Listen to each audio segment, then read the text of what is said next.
بسم اللہ الرحمن الرحیم۔ 8 مارچ کو عورتوں کے حوالے سے ایک عالمی دن منایا جاتا ہے، جس میں مختلف شہروں میں احتجاج ہوتا ہے۔ خواتین ریلیاں نکالتی ہیں، ان خواتین نے پلے کارڈز اٹھائے ہوتے ہیں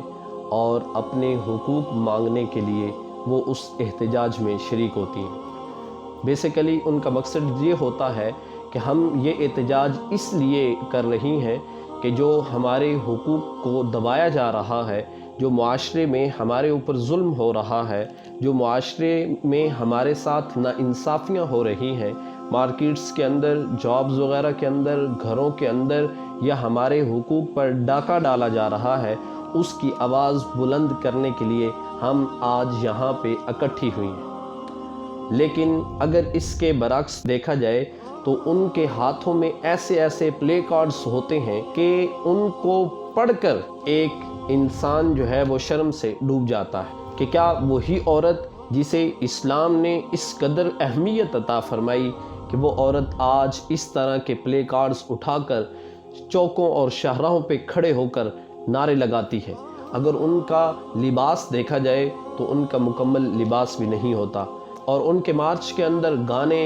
باجے، ڈانس، یہ ساری کی ساری چیزیں موجود ہوتی ہیں۔ اہل مغرب تو یہی چاہتے ہیں کہ وہ عورت جو اپنے گھر کی دہلیز کے اندر بیٹھی ہے، عزت اور احترام کے ساتھ وہ عورت اس گھر سے باہر نکلے، اور اس عورت کو آج اہل مغرب نے چوکوں میں، چوراہوں میں لا کر کھڑا کر دیا ہے۔ لیکن اگر دیکھا جائے کہ اس عورت کو بیٹی کی حیثیت سے عزت حاصل ہے، ماں کی حیثیت سے عزت حاصل ہے، بیوی کی حیثیت سے عزت حاصل ہے، بہن کی حیثیت سے اس عورت کو اہمیت حاصل ہے۔ اگر انہی عورتوں کی بات کی جائے جو پلے کارڈز اور اس طرح کے نعرے لگاتی ہیں کہ عورت کو ووٹ کا حق روس میں 1917 میں ملا، برطانیہ میں اس عورت کو ووٹ کا حق 1918 میں ملا، اور امریکہ جو اس حوالے سے بہت ایڈوانس ہے،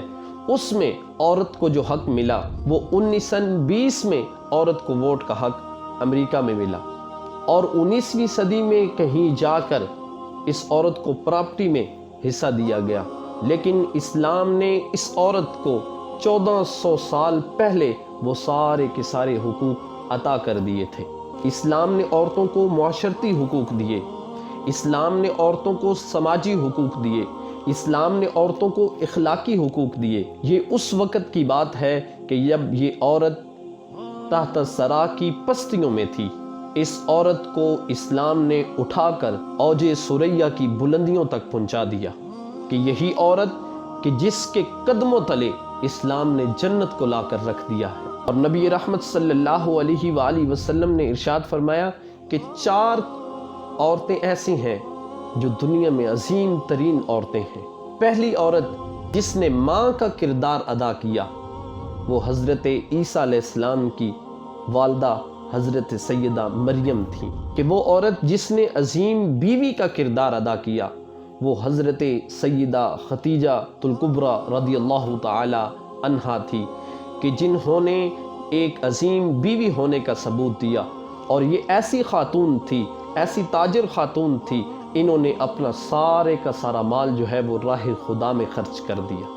اور وہ تیسری عورت جس نے عظیم بیٹی ہونے کا کردار ادا کیا، حضرت سیدہ فاطمہ الزہرا سلام اللہ علیہا۔ ناظرین محترم، حسین تبھی پیدا ہوتا ہے جب ماں فاطمہ ہو،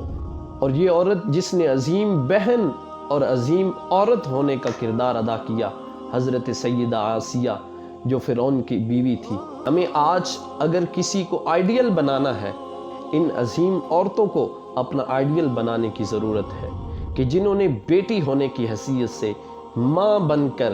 بہن بن کر، بیوی بن کر ایک ایسا کردار ادا کیا، جن کے کردار کو اپنا کر ہماری مائیں، ہماری بیٹیاں، ہماری بہنیں اپنی زندگی کو سنوار سکتی ہیں، اپنے گھریلو معاملات کو بہتر بنا سکتی ہیں، اپنی معاشی صورتحال کو بہتر بنا سکتی ہیں۔ اور ناظرین محترم، حضور اکرم صلی اللہ علیہ وآلہ وسلم نے خطبہ حجت الوداع کے موقع پر ارشاد فرمایا کہ لوگوں عورتوں کے معاملے میں اللہ سے ڈرو اور ان کے ساتھ بھلائی کرو،